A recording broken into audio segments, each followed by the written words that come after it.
Good afternoon and welcome back to Downing Street for the daily coronavirus press briefing. I'm joined by Deputy Chief Medical Officer Dr Jenny Harries.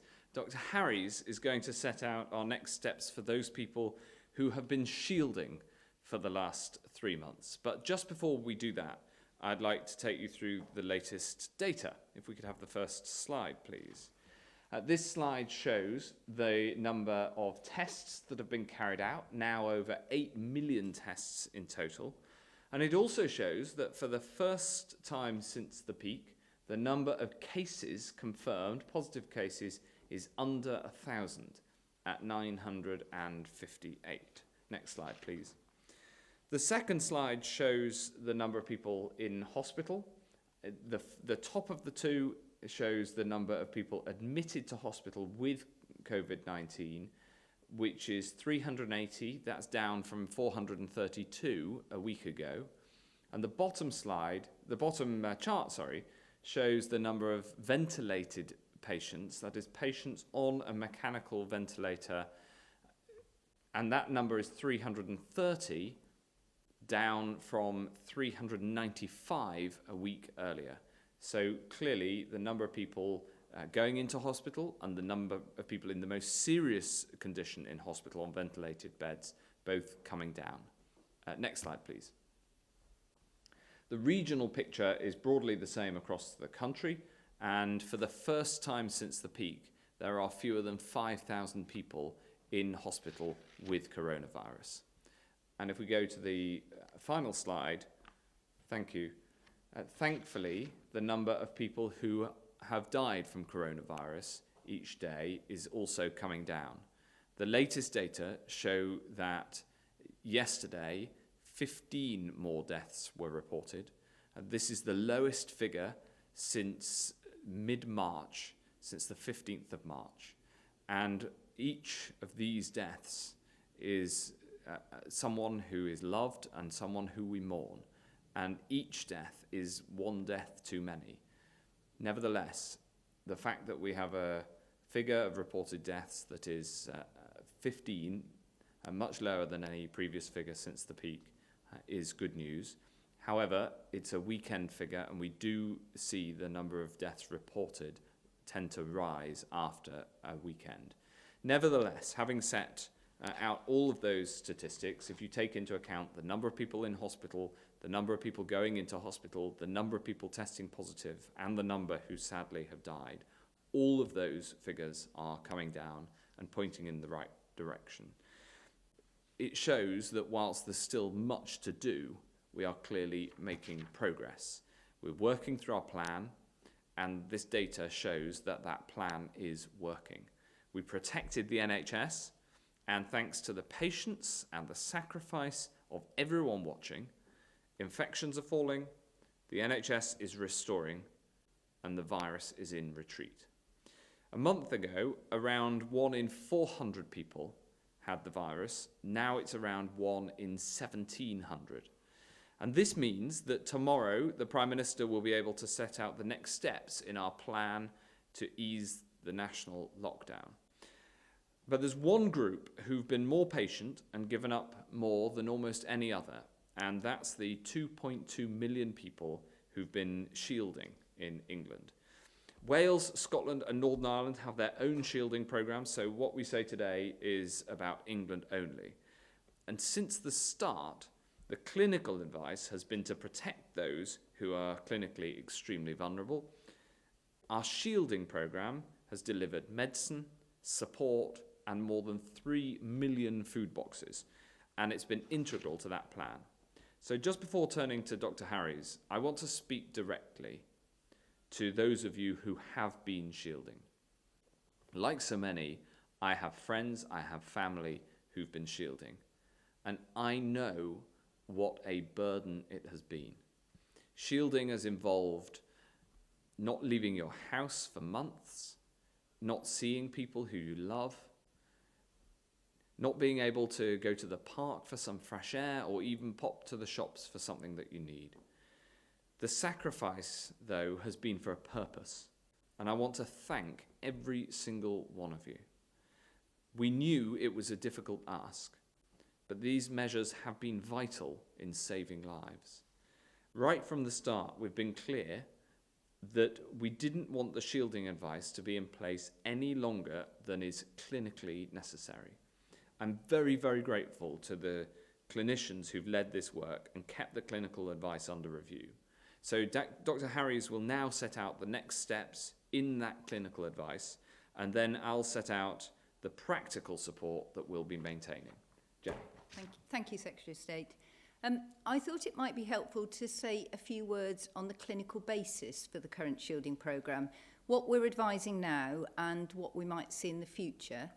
And that is particularly to the adults, but specifically also the children who've been shielding. This is a new virus. We're continuing to learn about its transmission, and that knowledge will continue to grow over coming years. At the start of the epidemic in the UK, using the information we had available and our best understanding gained from other respiratory viruses such as flu and SARS, we recognised that some people would likely to be more vulnerable to severe outcomes from disease than others. This included older people and those with underlying medical conditions, and those are normally the people who would have a flu vaccination each year. This clinically vulnerable group we advised to be particularly stringent in following social distancing guidance, and that recommendation continues. But senior clinicians recognise that for a small subset of the population there may be an even greater risk. So, for example, this would be those who may be on particularly high combinations of immunosuppressive treatments, or where their disease was particularly poorly controlled. And this group, the clinically extremely vulnerable, were those that we advised to shield. Shielding doesn't alter the risk to an individual of illness if they become infected, but it does reduce the likelihood of meeting the virus in their daily lives. Now we're out of the peak of the epidemic in the UK, and estimated levels of community transmission and infection are back to those before shielding commenced. We're in a position to start relaxing the shielding advice over the next few weeks. We may well actually have some summer weather a little in our favour too, and therefore our advice to those shielding is to take some steps now to start coming back to a more normal lifestyle. This has been a very difficult and sometimes frightening period for people who've been shielding, and therefore to give people time to prepare, we're setting out the advice in a stepped approach. So first from July the 6th, which is a time period from when other lockdown measures have been eased, so we can ensure we're monitoring the epidemiology continuously, we're advising that people who are shielding may want to start meeting in groups of up to 6 people outdoors, including those outside their household. If you live alone or you're a lone parent, you can think of forming a support bubble with another household. Those in a support bubble can then spend time in each other's homes, including overnight. And then secondly, from August the 1st, we will pause shielding. We'll still be advising people to stay at home as much as possible and to minimise contact with others outside their household. But from August the 1st, our advice would be that people can go out to more places, see more people. This might include going to the shops, for example, or visiting a place of worship. If you do leave your home, you should continue to keep a safe distance from other people at all times. Regularly washing your hands for 20 seconds is still one of the most effective ways that you can protect yourself. If you're unable to work from home, from August the 1st, you can return to work as long as the business is COVID safe. When this programme started, we used a precautionary principle. New evidence is telling us that the risks for individuals are often more clearly due to a combination of factors in that individual, such as age, ethnicity, obesity levels, for example, as well as the medical conditions that they have. The Chief Medical Officer has commissioned work to ensure that should we need to step up the shielding programme again, we would have available a much more individualised way for you and your doctor to be able to understand your risk and to receive more tailored advice. The new risk assessment research methodology is being published today by academic colleagues led by Oxford University. In the future, therefore, those we advise to take action may be a slightly different group to those who shielded through this new disease peak. One group where this is particularly relevant is for children.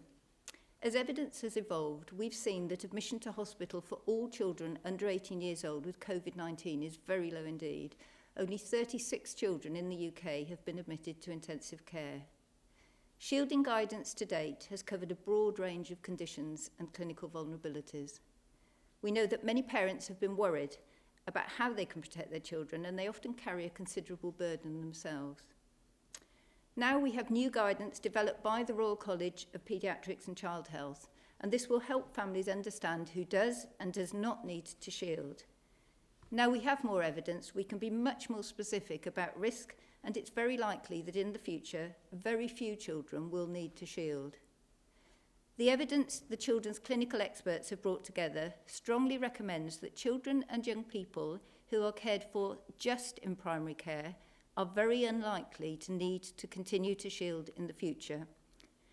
There is a group of children that exists who, due to their underlying conditions, may need to continue to shield. But over the summer, parents can look forward to discussions through routine paediatric appointments, and in the interim, we will be talking with your doctors and the Royal Colleges to ensure everyone has the right information. So for now, there is no need for parents to speak to their doctor immediately, and we will sort that information out in due course.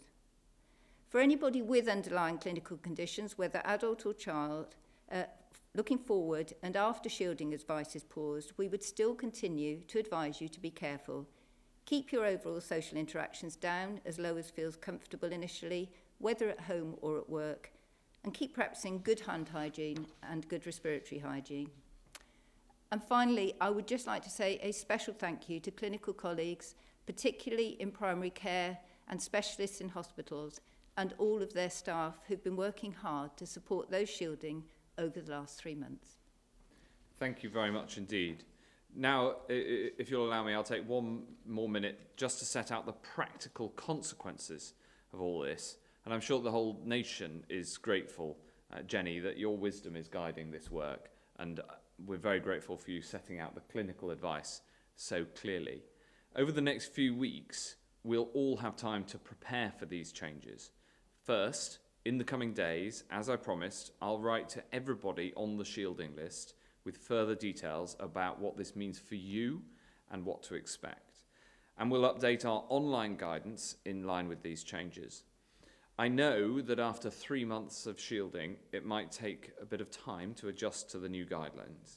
So we're working closely with the NHS, with councils and charities to make sure this updated advice is as clear as possible. If you're receiving centrally provided food boxes or medicine deliveries, this will continue until the end of July. And I'm glad to say that 7 supermarket companies have confirmed ongoing access to priority supermarket delivery slots for as long as they are needed. Support from NHS volunteer responders will continue, and so too will the support from NHS mental health services for those struggling with their mental health. And for anybody facing financial hardship, we've made money available to councils to help those struggling to buy food and other essentials. And my message to employers is crystal clear. Please work with us to ease the transition back to a more normal way of life for shielding employees. We expect you to do the right thing. Nothing matters more than keeping people safe. And we will keep the evidence about the risks to people under constant review. The NHS will maintain the shielded patient list, and we stand ready to support people to shield again if that's what's clinically required, including through an enhanced digital platform. The support for the shielded has been a huge effort of community spirit with practical and emotional support alongside the brilliant work of Public Health England and the NHS, supported by my department, the Communities Department, and under the leadership of Chris Townsend in government. So I want finally to say a huge thank you to those who've shielded, to all those who've looked after them, and to each and every one of you who've played your part in the national effort to bring this virus under control. So let's keep going and stay alert, control the virus, and save lives. We'll now turn to questions. in the first instance, questions from the public. The first question is from Alan from Romsey by video. Good afternoon. The government is borrowing unprecedented sums to fund the current pandemic. What infrastructure projects in the short and medium term and the support of the individual will need to be reviewed as a consequence of this level of borrowing? Thank you. Well, thank you, Alan. It's an important question because there clearly has been, as well as the huge health consequences that we've been talking about today, there's huge economic consequences from this pandemic. And I'm glad to say that our view on infrastructure projects is that we need to accelerate them rather than slow them down in order to provide for a bounce back in the economy that I'm sure everybody wants to see. So that is very much led on by my colleague Rishi Sunak, the Chancellor of the Exchequer, who I think has been doing an absolutely brilliant job. But our overall approach is, yes, unfortunately, borrowing is obviously going up, but this is a one-off, hopefully once-in-a-century event, and we therefore want to keep investing in our infrastructure and, if anything, accelerate our investment in our infrastructure so that we can get the economy going as soon as we can bring the virus under control.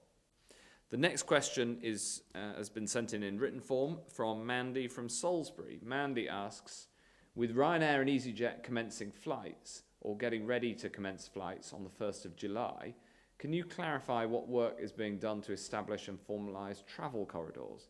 Well, thank you, Mandy. Thanks for that question. You're right that a lot of work is being done on travel corridors. I've been working on it over the weekend.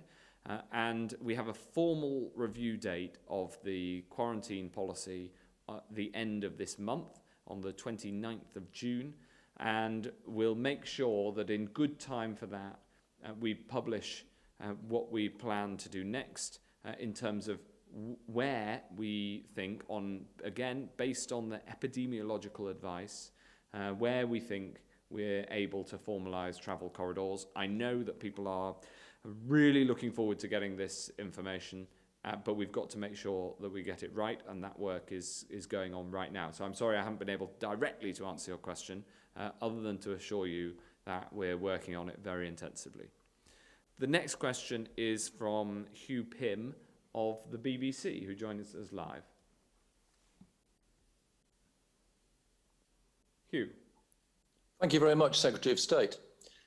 Some people have told us that even after shielding ends, they will be concerned about leaving home and going back to work. What reassurances can you give them that that will be understood and they will get full support?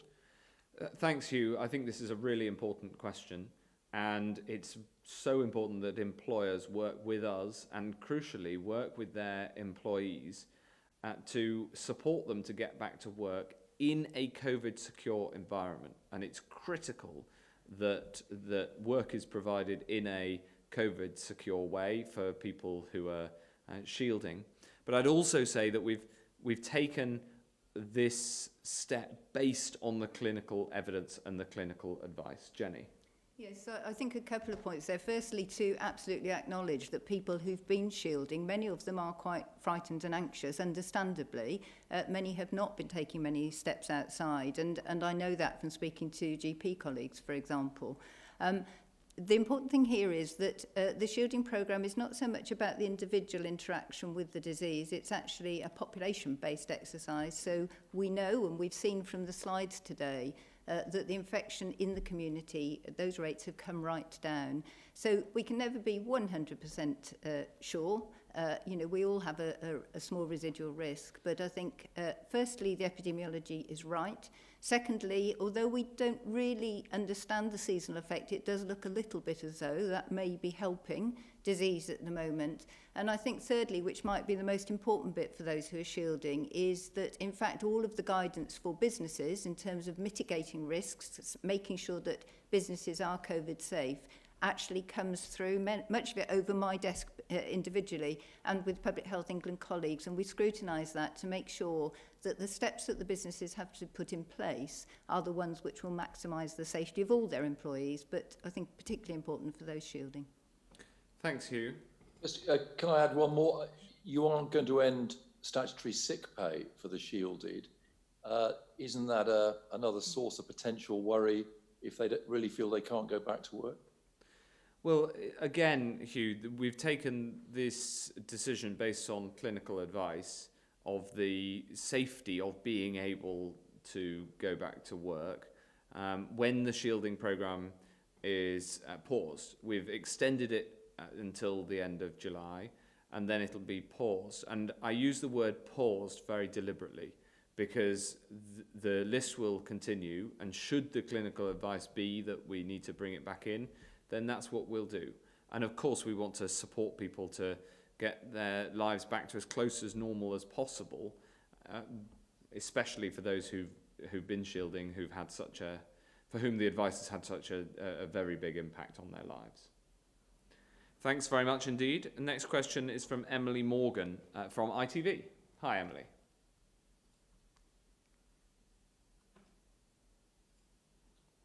You're silent still. Hello. Hello.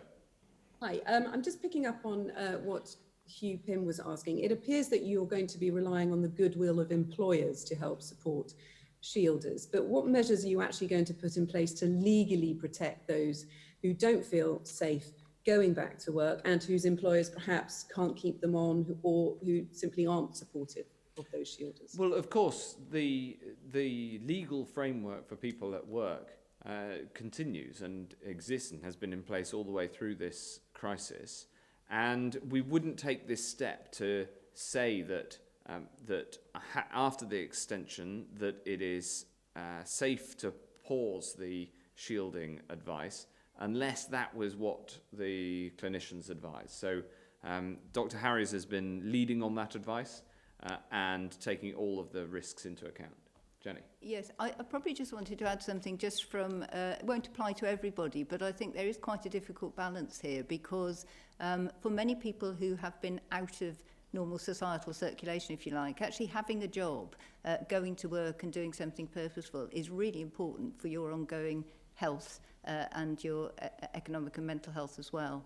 And so what we've done with the programme is put a very extended period in. From the epidemiology today, it would really be possible to say, actually, let's advise everybody to jump back into work today. But we absolutely recognise that that's not what's going to help people pick up the confidence, I think, to go back. So I think it's a combination both of having employers who are prepared to share, have those individual conversations, share the changes that have made in their environments and to reassure them that they are COVID safe. And equally, time for individuals to be able to get used to the idea, if you like, of getting back and not going straight back into work this week or next, but actually over a time period. So I think there's a benefit on both sides, and it may actually, although people will be fearful, they perhaps sometimes do need to push a little bit in order to get the benefit back themselves. Thanks very much. The next question is from Sam Coates at Sky. Sam. Secretary of State. Today, the Governor of the Bank of England, Andrew Bailey, told Sky News that in March he stepped in with a massive money printing effort when it looked like the government might not be able to borrow enough through normal means. Looking ahead, does the Bank of England's safety net give you comfort that you can continue to do whatever it takes economically as you work to prevent a second spike or spike in unemployment in the coming months? And Dr. Jenny Harries, two things. Do you think that children shielding will be able to go to school in September? And also, the Director General of the World Health Organization has said that globally yesterday there were 183,000 new cases of coronavirus, which he said is easily the most cases in a single day. Does that give you any pause for thought? Well, thanks, Sam. The Governor of the Bank of England and the Chancellor and the Prime Minister have been working very closely together on the economic response, along with the rest of government. It's so important that the institutions that govern our economic policy have worked together in the way that they have. The Bank of England, independent of course, but nevertheless able to support the economy in these extraordinary times. And I think that the way that the Bank of England has handled this has been absolutely exemplary. and they have done a terrific job, naturally, managing the economic fallout of a pandemic that's had the consequences that it has had economically. Is an incredibly difficult job, but I think that the bank have very much played their part. And obviously, looking forward, it's very important that we manage the economy as best we possibly can to get it, bring it back as much as we can, subject obviously to the safety of keeping the virus low, because if we ended up with a second spike that overwhelmed the NHS, then obviously that would have huge negative economic implications. So there isn't a trade-off there. There is, but it's something that we all work on together. If I may,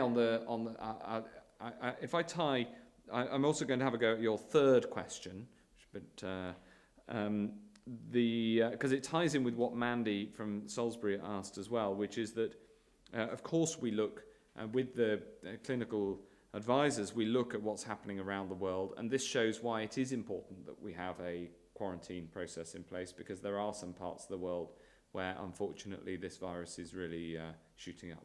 Jenny. Thank you. Yeah, so perhaps just adding on to that, of course, as you look across, it's countries which have not experienced this so far, which are largely contributing to that massive climb. So the Americas, Latin America, and I think we are concerned looking forward about global cases, particularly focused on in Africa as well. Your viewers will have seen the epidemic peak that's happened in the UK and many other countries, and they haven't peaked yet in those countries, so we can anticipate there will be a lot more cases, sadly. On the point about children, absolutely. I think the good news in many ways about the new research, and I would direct your viewers and worried parents to the Royal College of Paediatrics and Child Health. We'll put a link on our guidance, but if they just Google RCPCH or other network chains are available. But if they look on that, they will see some quite detailed information that will allow them really to get a sense of where their child fits into that risk picture. What we know is that there are almost certainly a large number, very large number of children who are not going to school at the moment, who could go because parents are concerned that they should be shielding. So a typical example, but not the only one, would be a child who has some asthma, but it's very well controlled. They don't normally see a specialist, or they may have seen them once or twice. They see their GP occasionally who checks on them. They may well be growing out of it. They perhaps get it when they run around a bit and do some exercise. Those children are at all very, very low risk from COVID. They are probably at very, very significant risk of getting left behind in their education. And in terms of their long-term health outcomes, that will be far worse. So absolutely, we anticipate that sort of by September, clearly there's a time for this to work through, to make sure everybody, particularly our doctors, have good advice to be talking with parents. So not immediately, not tomorrow, this week, but over the coming weeks, so that by the time we're back into September, when we'd anticipate schools will be fully open with all children attending, there should be a much fewer number of children who are on the shielding list who would need to be away from school. Thanks very much, Sam. The next question is from Oliver Milne from the Daily Mirror. Oliver. Hi, Secretary of State. You've said you're going to rely on the goodwill of employers, but the reality is employment law exists because bad bosses don't listen to appeals to their compassion. Are you willing to consider, as trade unionists and campaigners have demanded, changes to the law to give legal protections to those who are most vulnerable at this time as they return to work? And Dr. Harries, you spoke about the complexity of the and range of the underlying conditions that people who've been shielding have experienced.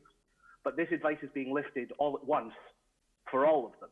Now, there will be people, and we know because they belong to certain socioeconomic groups, or they are a member of an ethnic minority or suffer from poverty, or because they have very serious underlying health conditions, who may be more at risk than others, even within this shielding group.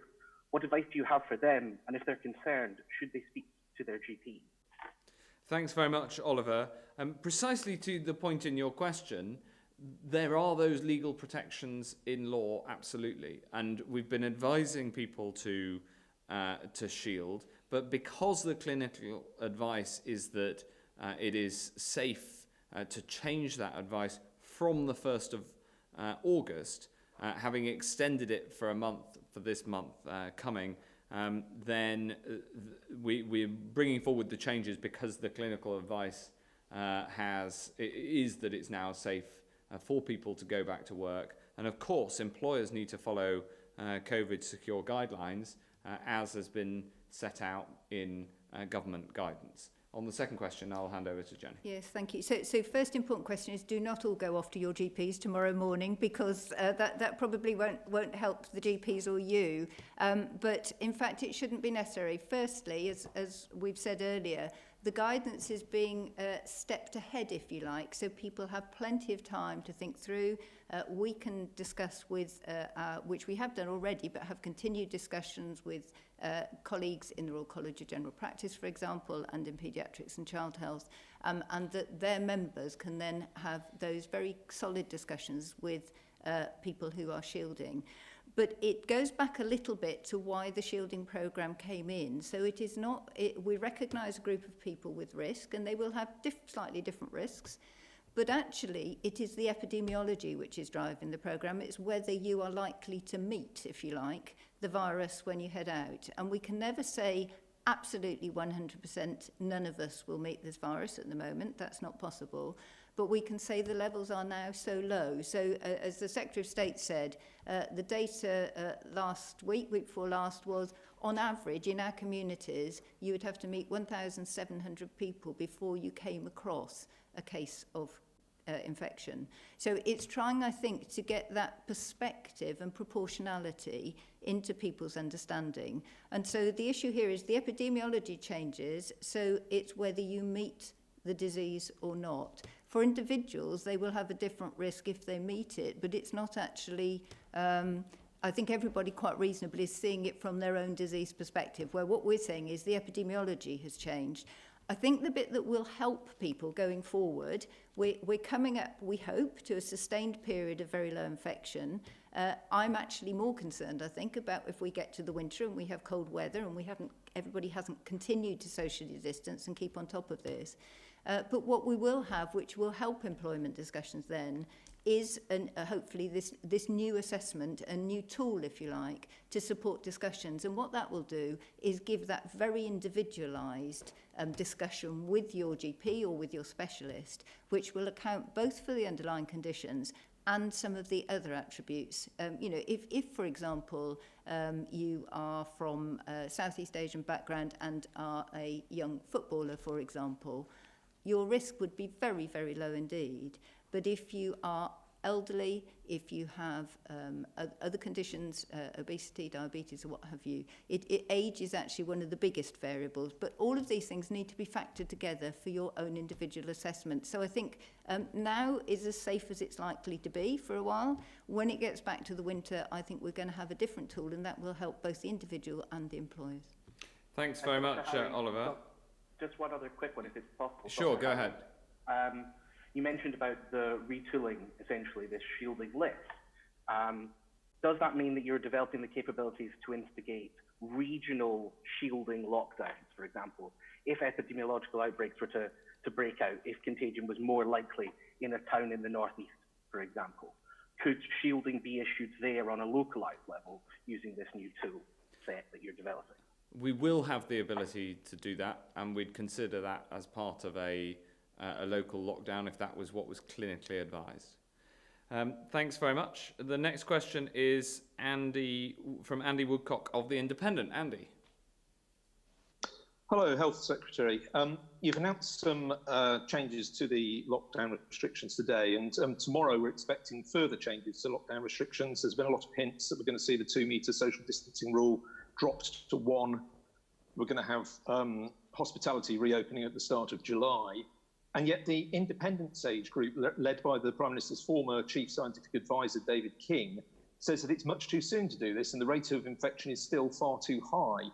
If there's a division like that between the scientists and the politicians, which is playing out in public, wouldn't the public be right to suspect that these decisions, relaxations, are being made for social and economic reasons rather than to protect public health? And wouldn't they be right to be very concerned about that. And Dr. Harries, we've seen in Germany recently, they relaxed lockdown before us, and over the weekend, their R rate seems to have reinfection seems to have shot up from just over 1 to getting on for 3 in the space of a few days.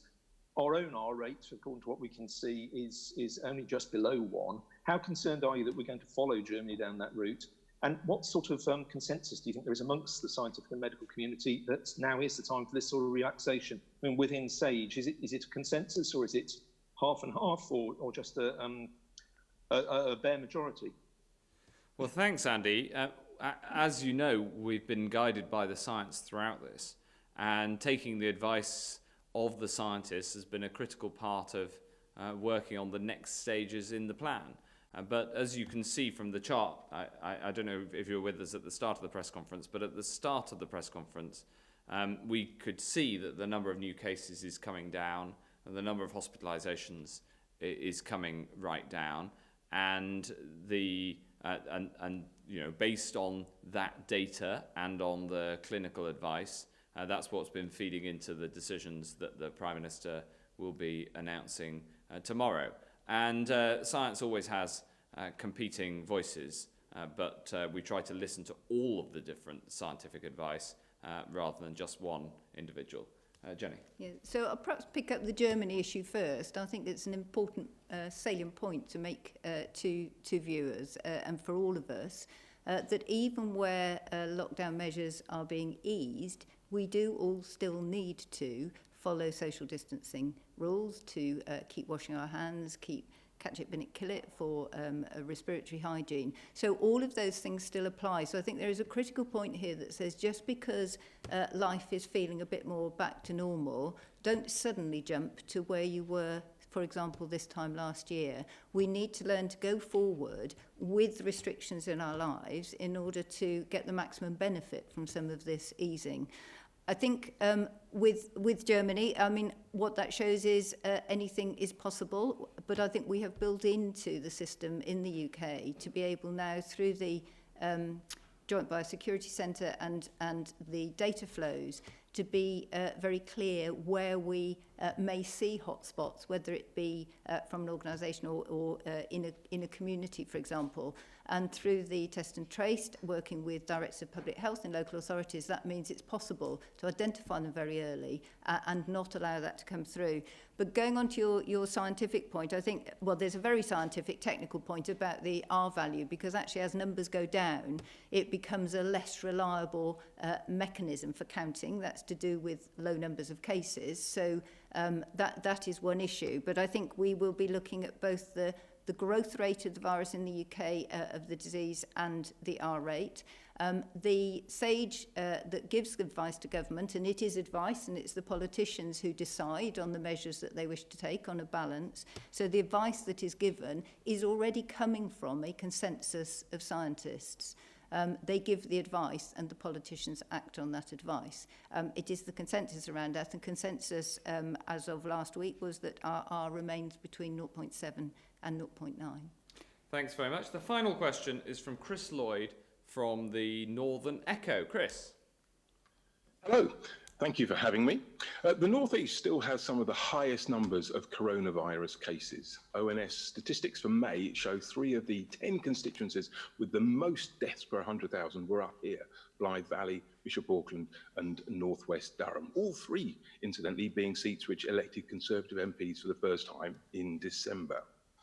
So what explains this higher rate? Is it lower economic levels? Is it care home policy? Is it something else? What has been going on in the regions? Then secondly, I think people caught up here, or people up here are caught. They want to do their bit as you ease lockdown and shielding. They want to get out, but they're fearful because the statistics show that there are hotspots on their doorsteps. Are they right to be worried? How do you allay their fears? And then finally, the Conservatives won those seats partly because of the promise of levelling up the northeast economy. Has the pandemic changed your approach? Is it all about physical infrastructure spend? Is it about social infrastructure spend? Is it about job creation or moving departments out of London? How are you going to level up? Yeah. Thanks, Chris. It's great to have you on. And my absolute number one thing I want to say in response to your 3 questions is that the levelling up agenda is even more important with this pandemic.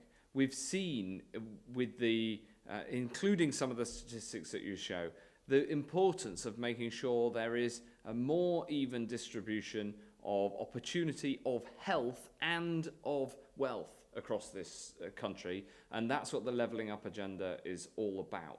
So we're going to redouble our work on levelling up as we come out of the coronavirus crisis, and it's going to be a very big feature of the years to come.